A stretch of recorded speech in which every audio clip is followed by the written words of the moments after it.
Hello and welcome to the Security Breakdown podcast. Very excited to introduce Sophie Jordan, the CEO of the NABCP, and we're going to be talking all about BCRPs, which is going to be really, really fun. But first of all, the Security Breakdown podcast is sponsored by Skills for Security. They are the UK's #1 provider of fire and security training. Right, so BCRPs, Business Crime Reduction Partnerships. Can you tell us what they are?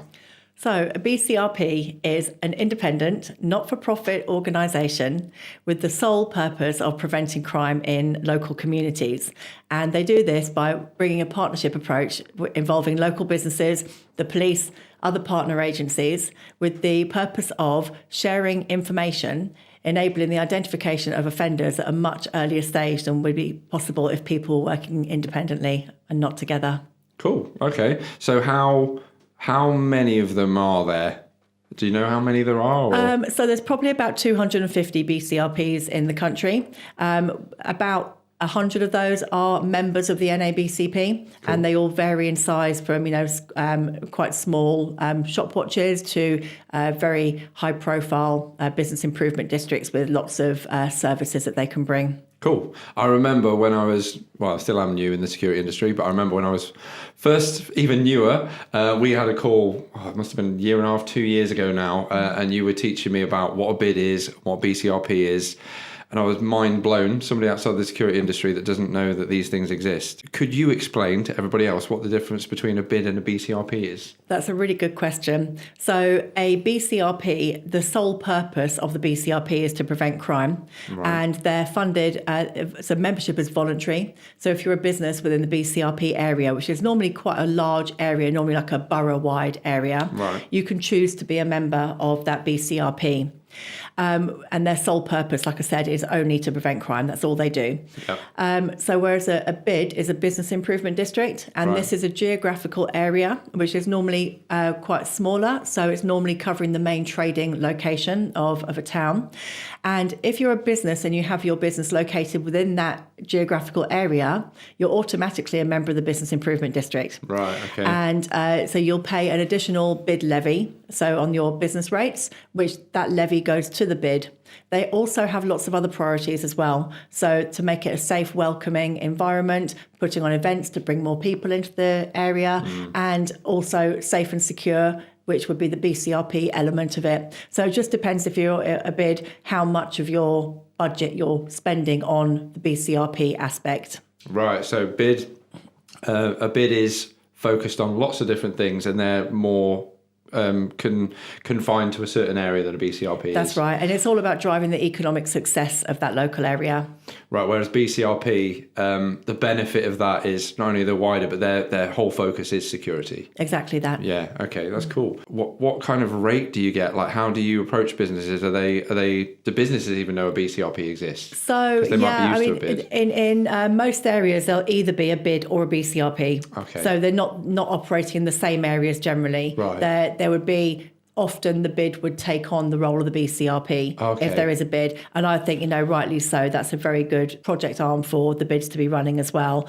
I think more awareness does need to be done with businesses to let people know. About BCRPs, because if you talk to people and explain what a BCRP is, they're like, oh, okay, but when you say, have you seen the radio in your local shop and people talking, and of course I know what that is. Yeah. So people have different experiences of it, but they know it's kind of operating, but it's getting the knowledge out there about how vast the remit is and the holistic approach encompassing all aspects of crime and antisocial behaviour in a town centre that the BCRP as well actually delivers. Yeah, that's very cool. BID's been around longer than BCRPs. BCRPs have been around longer. Oh, have they? Yes, cool. They've been around for about over 30 years, maybe 30 to 40 years. So they started off with being shop watch and pub watch. Right, yeah. And then these developed into a more sophisticated product, which is the BCRP, that are fully integrated within the local community safety unit with the police and the council, partnerships with the CCTV operator. So it's all interlinked as a partnership model. And then BIDs came around a bit after that as well. Okay, cool. Okay, so how does the NABCP fit into that then? What does that sit and what does that do? So BCRPs are sharing information, they're sharing data, which relates to real life living data subjects. So we need to be careful with that information and make sure it's handled properly. Right. We, NABCP, provide best practice and guidance and education for, and also the accreditation for BIDs and BCRPs to make sure it's being done properly. We're asking the police to share data with us. We're asking retailers to share information, and we're sharing that information back out to local businesses and staff working on the ground. So we need to make sure that's done properly. So that's where NABCP come in. We're here to educate the local BCRP managers. We have monthly campfire chats once a month as well, where we have guest speakers who come on.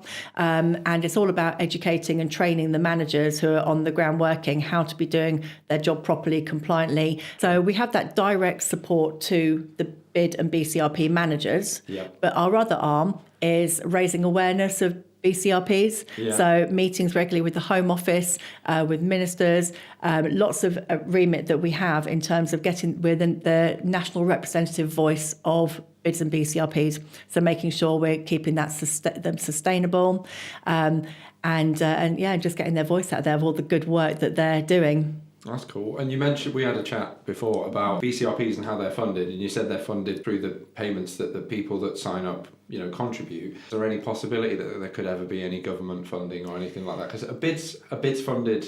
Well, they're funded by the levy. Are they funded anyway through government? So there will be little pockets of money available. So, for example, we've had the Safer Streets Fund as well, where lots of BCRPs and BIDs have been successful in getting money from Safer Streets. There's quite a large chunks of money were available there. Cool. But those are one-off payments.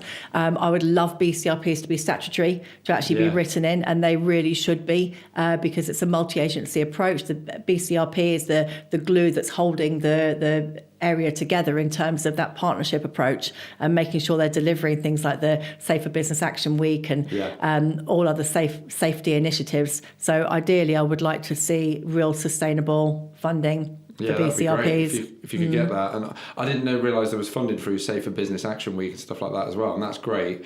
And it's made, I've noticed it, and I'm sure the people watching, if you're on LinkedIn, the buzz around those weeks for the last year or two since they've been going has been, or since I've seen them, that's been great, like for the profile, for lifting it up. Definitely. So we've just released our report as well from last year's, so November's Safer Business Action Week.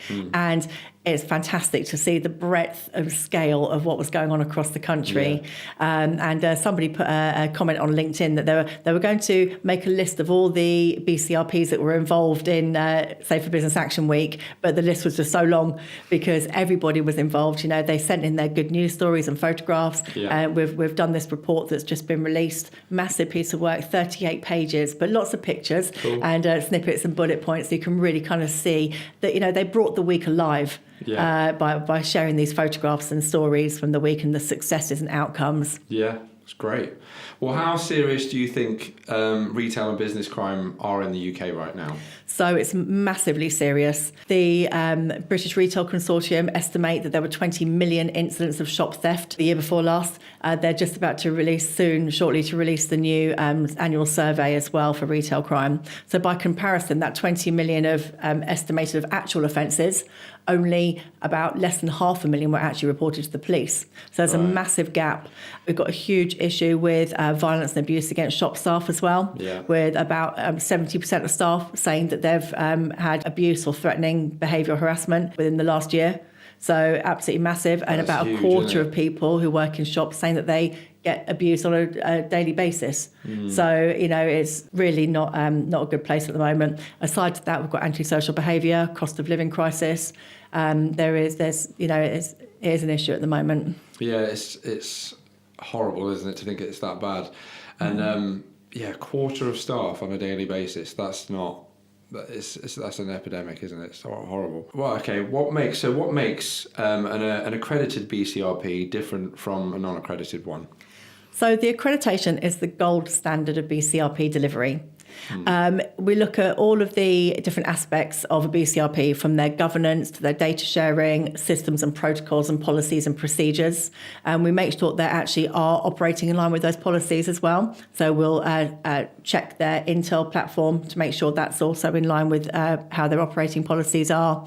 Make sure the communication's effective as well, how they're actually talking and engaging their members and mobilising the community to actually work with them and be involved. And so it's just operationally and making sure they're being the best that they can be. It's a great opportunity for BCRPs to showcase their good work as well. Cool. So we're asking retailers and police to be sharing information with us. So we need to make sure it's being done properly. Yeah. So the accreditation is that seal of approval. Yeah. So the Metropolitan Police have requested that all of the BIDs and BCRPs in the Metropolitan London area are all accredited. That's cool. Otherwise they won't get an information sharing agreement with the Metropolitan Police.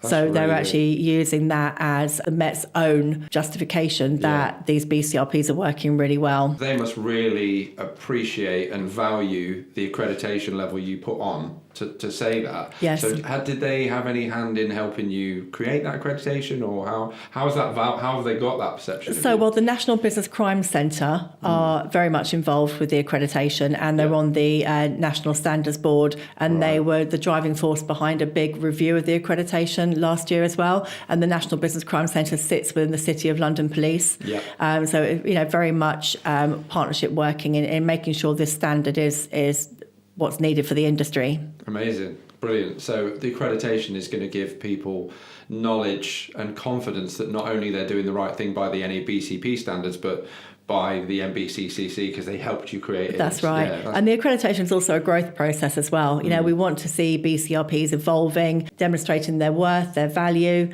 and it's a learning process between the person being assessed and the assessor. Our assessors some have worked for 25 years in BCRPs. They know so much. Yeah. And we're also about making sure that the BCRPs are upping their standards all the time. So it's always about, it's not a pass or fail, it's about raising standards. And that's what we're here to do, is to raise the standards. Sharing best practice, and rather than just saying, no, you're not good enough, come back in a year, actually helping them reach that. Yeah, we do sometimes have to do that as well. Okay.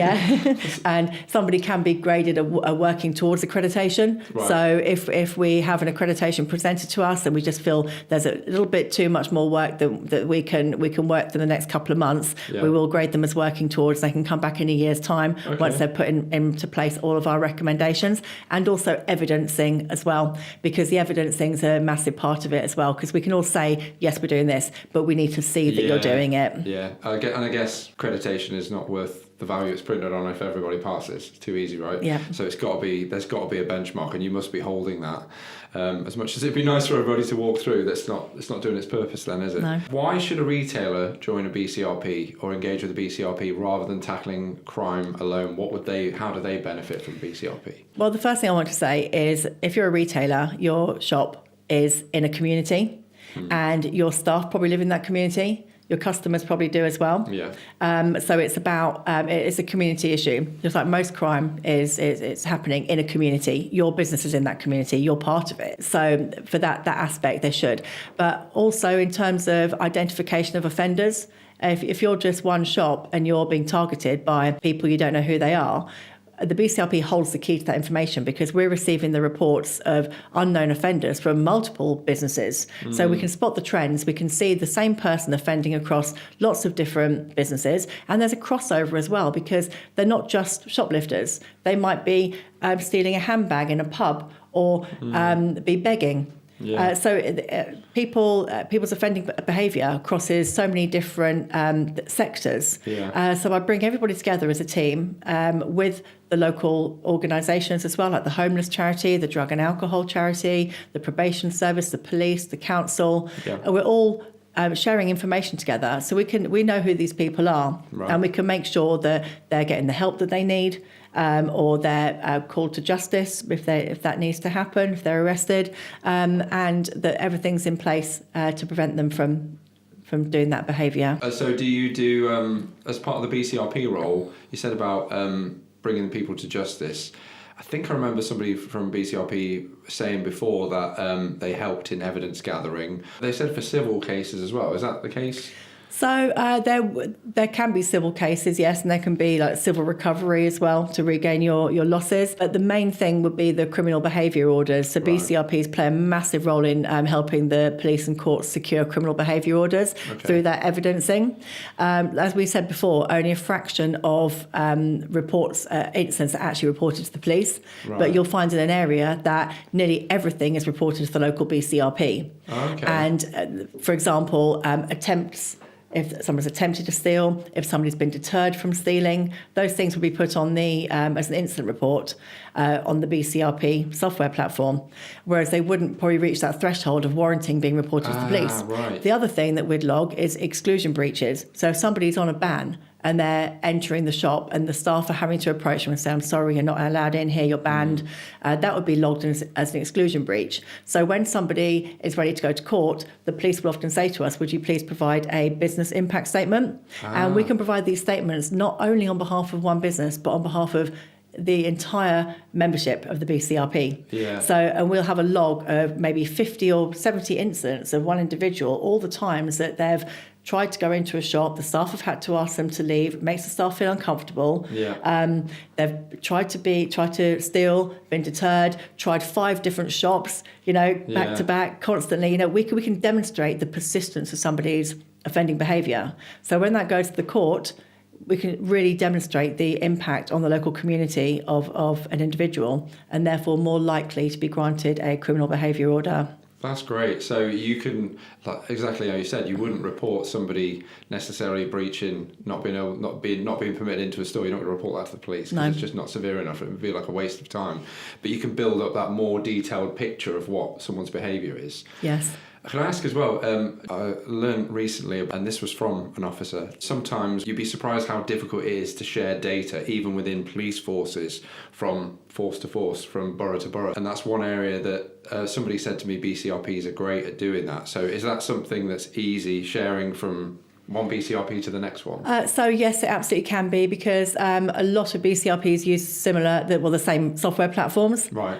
So there's kind of 3 major providers of software platforms in the UK. They're Disc, SentrySys, and ShopSafe Alert. So those are the platforms that are used in the local communities by the people working in the shops, administered by the BCRPs. So you have cross-platform sharing. Good. BCRP managers will have secure email, so they can send it by their secure email to different managers. So a lot of, several actually, not a lot yet, but hoping to see it improve, actually employ an evidence gatherer to go around. So when they know something's been reported to the BCRP, we know that has to be reported to the police. That's essential for that incident to be reported. So we'll go and visit the business, say, could you please make sure that incident's reported to the police? And they can even help with statement writing and collecting the CCTV. So at the time that incident is reported, the police have everything that they need. When they do arrest that person, they're able to get a charge on that person immediately. They're able to immediately charge them rather than having to bail them and then wait for them to come back to when they have the evidence. So that basically, so I'm understanding that right. So that means that the expertise within the BCRP is advising the retailer when that needs to be escalated to the police, because I'm imagining, is it right in saying that the retailer has to do it themselves? You can't do it on their behalf, or can you? So you can do it on their behalf, as long as somebody's prepared to give a statement and CCTV. Yeah. You've got engagement from them. But that's great. So this is another way that a retailer is going to benefit from BCRP then, having that. You can unlock the small things with your BCRP, which is great for building up that detailed picture. But then you've got the advice and the expertise to know when to take it further, and to, as you said, you're dealing with this. BCRP is crime specific, so you've got more experience, whereas one shop have only got their own issues. And they don't see the bigger picture. So they might see one offence where somebody was deterred and they managed to get the stock back as they were leaving the shop, but they don't realise that person's done that 5 times already today and got away with it and were abusive, or so it's about having that bigger picture on everything. BCRPs are generally the only organisation that has the entire overview of crime and antisocial behaviour in a local area, because it's not reported to the police. So we're collating all that information to build up this entire intelligence picture. Yeah. What would you say are the biggest mistake that retailers make when they're working with BCRPs? Not engaging enough. Not engaging. So really it needs to be, if I had it my way, in an ideal world, part of a store manager's job description that they should be engaging with if they're a member, if you're paying into the scheme, they should be engaging with the local BCRP, and that means using the BCRP radio, logging on every day, actively participating, using the app as well, the Intel sharing app, attending briefings and meetings, knowing who the bad guys are that we're trying to notify you about, and reporting incidents when they happen as well. And just that active participation, really active. And for area managers as well, to make that link. Know who your local BCRPs are. If you've got a patch, covering a few counties, know exactly who the BCRP managers are. Build those relationships, because we're here to help, and we want to help. And we just need that engagement and people to want to work with us. Because if you're not getting the engagement, for example, they're providing you essentially with the data, aren't they, to make better decisions for everybody? Yes. So if and I guess from you saying that, some people are just thinking that the payment is going to solve all their problems. Like, we're paying into the BCRP, so we're fine. Yeah. It's not like that. No, you need that active participation, you really do. And data sharing as well is really important for retailers to be sharing their information with BCRPs as well, sharing data. Very important. We have information sharing agreements with retailers, accredited BCRPs. You can tell that what we're doing is working well. Police forces share with us. We have information sharing agreements with police. Police will disclose a photograph of somebody, a convicted image of the police system, their name, their date of birth, their address. So the police are disclosing really personal information to us to enable us to tackle crime. It just seems ludicrous that some retailers won't disclose a CCTV image of somebody, a time, a date of when the incident happened, and the details of the incident that could possibly involve theft, violence, abuse, and to enable us to help us solve that crime for you. So do you think retailers aren't sharing that information because they don't know what they're allowed to do, or what? I think there's a lot of confusion at the moment about the different software platforms that are out there for people to use. So, as I said before, there's 3 main software platforms that BCRPs use, which are secure platforms. There's several reporting systems that retailers use for internal reporting as well. Right, Unfortunately, these systems don't speak to each other. Yeah. So retailers are saying, well, we will only report our information on the internal reporting system because that's our policy, especially for larger retailers. And unfortunately, the information is not getting through to us, in certain cases. So whose responsibility, I suppose, because obviously I would imagine that the 3 that you mentioned earlier, the 3 software providers that BCRPs work with, I could see them, if I was them, from a business case perspective, I'm sure they'd be doing everything they can to try and talk to those internal systems. They absolutely are. Why would they not? So really, that's on the retailers, that why would you not, retailers out there, those of you that are doing that, sort yourselves out. Like, why would you not be sharing that information when you're going to help your own reporting and you're going to help the wider community have more information to deal with? That's a shame. Well, I hope that has that come far down the line, or is it still in the same place? I can imagine that there's some retailers that had that problem a certain amount of time ago and they've solved it. Have you seen any positive cases? Not as of yet, I wouldn't say. I would hope for the future that we will get there. Yeah, well, I hope so. Fingers crossed. Well, from my own selfish perspective, as a security vendor at Smokescreen, how can we engage and get the best value and make ourselves valuable to BCRPs or other security vendors? What could we do? So I think it's all about that engagement and relationships, really. So if we understand your product and you understand our product, then we could, we have that understanding to pass those messaging on. So I think it's all about relationships and making sure that we fully understand each other's workspaces. I think especially for the security vendors to really fully understand what BCRPs do, because it's so vast from different projects in terms of youth intervention, dealing with all different types of people with various issues, all the community safety work that we do as well in terms of delivering safe spaces, Ask for Angela, things like the Best Bar None accreditation scheme. The fact is as well that BCRPs deliver so much more than just retail crime. Yeah. You know, if you look at a high street now, the proportion of retailers has shrunk massively. You know, we've got more and more fast food places and hospitality, pubs, clubs, libraries, any public-facing business can be a member of the BCRP. And it's, yes, retail crime still is a core element of what BCRPs deliver, but we also represent all those other businesses and their customers as well. So it's really important to think about that. So certainly security vendors who, provide guarding as well, making sure that the guards are fully engaged with the BCRP, let them know that, you want them to attend the meetings and come along and be part of that community. So I think that would be really helpful. And again, it's just all about that engagement. Yeah, I think understanding the products and learning more, that's what you helped me with when I first started years ago. I remember that one of the best things about us collaborating together with some of the events we were on, there was new products for me to learn about in the industry. And I said this to you when we were chatting about some events earlier, Fight Back events, for those out there that remember. We were talking about how you can learn so much, and for example, gave the example again of camera manufacturers, how even if you think you know it all, in 6 months there's something else. There's something new to learn for retailers and for us. So you think understanding, that's why I suppose events are quite important, and social media, I guess, as well.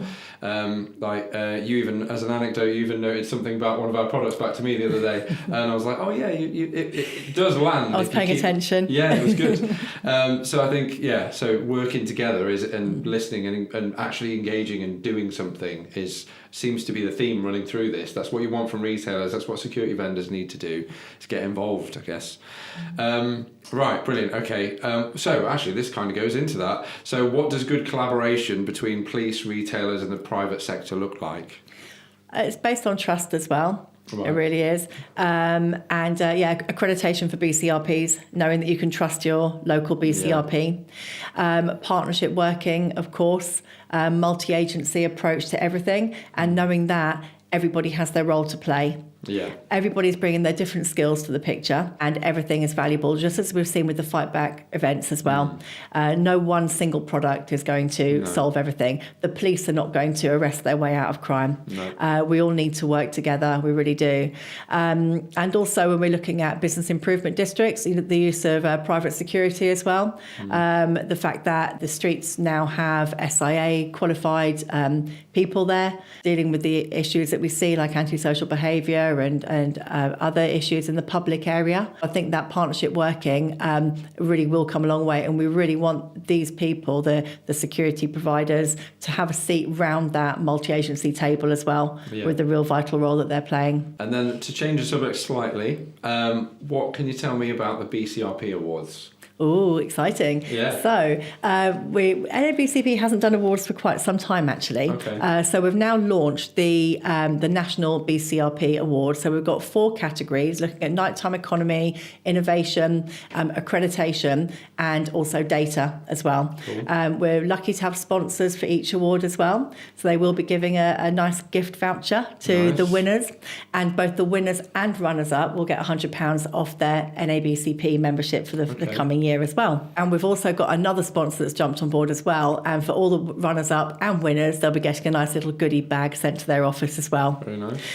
So there are prizes, but the main part of it is, of course, showcasing the amazing work that's happening. Yeah. We want to hear about all the projects that are happening across the country, all the best practice, all the best of the best, and we're going to put it all in one big newsletter and report and let everybody see, so we can learn from each other, we can showcase the work of BCRPs, and there's no point in reinventing the wheel. If we want to do something similar in our own area, we can take that best practice and bring it to our own area and tweak it for our own local needs as well. So the awards is all about, again, sharing best practice and just focusing and highlighting and promoting the excellent work that's happening out there. And I'm already seeing the applications are so varied as well, with so many different scope. The innovation out there is amazing. So really exciting time. It must be nice. I always think awards, I guess BCRPs can self-nominate within them, of course. But it's nice to celebrate, even if you don't win the award, somebody putting something forward, to be proud enough to put it forward is a really positive thing internally, even if you don't win.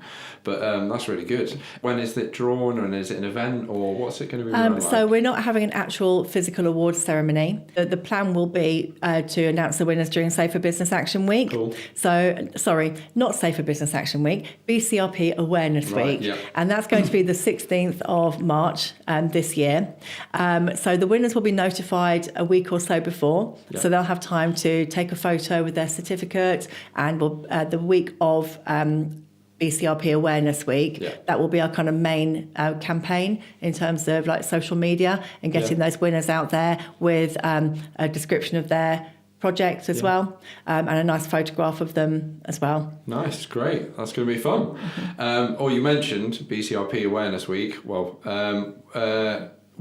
what is it trying to achieve? And Safer Business Action Week as well. Are they exactly the same, or? No, they're very different. So Safer Business Action Week is all about action. So it's all about scheduling a whole week or a day of events, working with as many partners as possible, and actually taking action to prevent crime, whether that's through training events, actual physical action with the police, deterring, arresting, seeking who the nominals are. So setting your top 10 persons of note at the beginning of the week and saying these are the people, briefing everybody, saying these are the ones we need to look out for. If they do anything, report them to the police, call the police on the radio, and these are people who are going to be taking action, identifying new offenders, and just looking at that snapshot of a week of throwing everything at it, making sure everyone's using the radio, everybody's engaged. It's a massive boost and a massive drive for engagement. And it's not just about that 1 week, because the effects are really long-lived.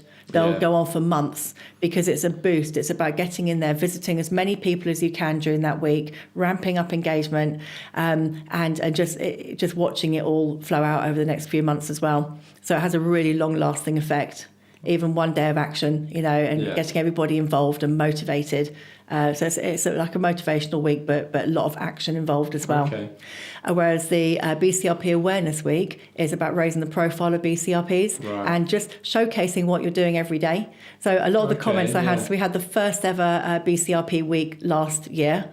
And the comments that I got from the BCRPs was, this is actually so much easier than Safer Business Action Week, because all we have to do is do what we do every day, but just tell you about it. So it's just business as usual, but shining a spotlight on it. Yeah. So I would still say to people, have a nice schedule of events, but it's all about publicity for that, raising the profile of the BCRPs. They're the unsung heroes. They've been working away for decades in the background, on limited funding, limited resources, providing really, really vital role, and it's really time for them to be put in the spotlight now. That's cool. I didn't actually realise, it sounds so obvious now I hear Safer Business Action Week.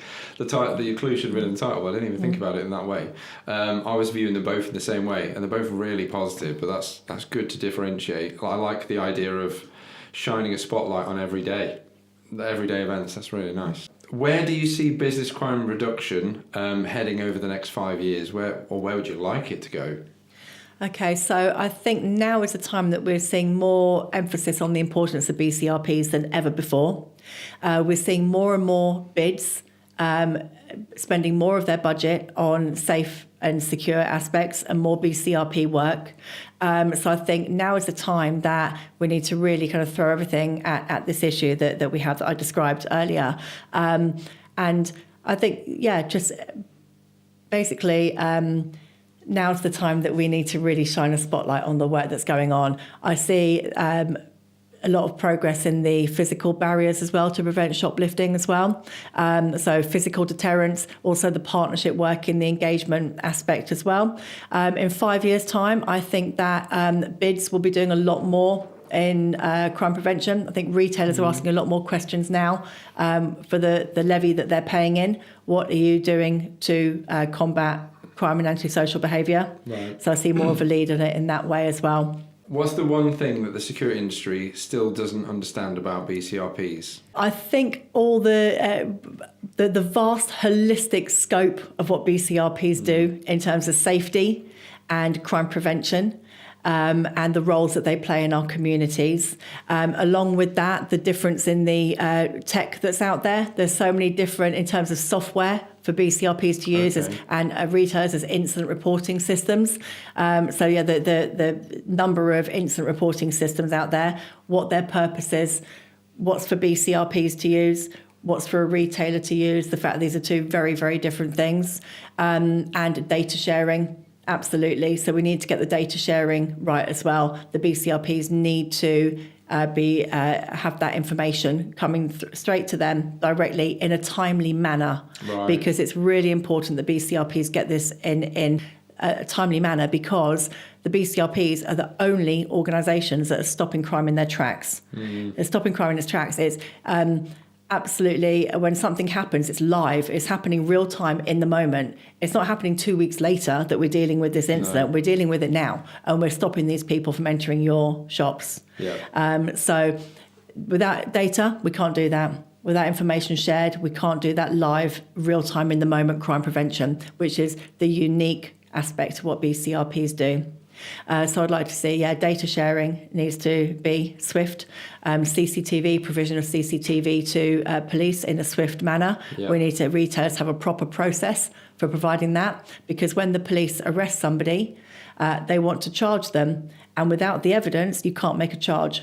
So the police, while that person's in custody, they need a statement and they need the CCTV. And if it takes 2 weeks to get the CCTV, it's no good, because you have to then release that person, bail them and release them, and hope they're going to come back in a couple of weeks' time.